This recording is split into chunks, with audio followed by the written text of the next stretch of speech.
Take off എന്ന block booster ചിത്രത്തിലൂടെ മലയാള സിനിമയുടെ പ്രതീക്ഷയായി മാറിയ സംവിധായകനാണ് ശ്രീ മഹേഷ് നാരായണൻ. 2017 പുറത്തിറങ്ങിയ ചിത്രത്തിലൂടെ ആ വർഷത്തെ മികച്ച നവാഗത സംവിധായകനുള്ള സംസ്ഥാന അവാർഡ് മഹേഷ് നാരായണന് ലഭിച്ചു.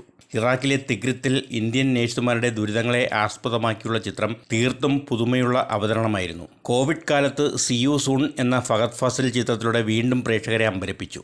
2021 ഫഹദ് ഫാസിൽ നായകനായെത്തിയ മാലിക്കും തുടർന്നു വന്ന അറിയിപ്പും പ്രേക്ഷക സ്വീകാര്യതയും നിരൂപക പ്രശംസയും നേടിയ ചിത്രങ്ങളായിരുന്നു.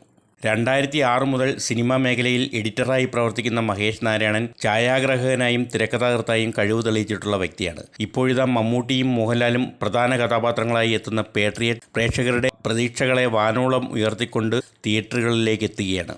വമ്പൻ താരനിര അണിനിരക്കുന്ന പേട്രിയറ്റ് പ്രേക്ഷക പ്രതീക്ഷകളെ പൂർണ്ണമായും തൃപ്തിപ്പെടുത്തുന്ന ഒരു മഹേഷ് നാരായണൻ ചിത്രമായിരിക്കും എന്ന കാര്യത്തിൽ യാതൊരു സംശയവുമില്ല.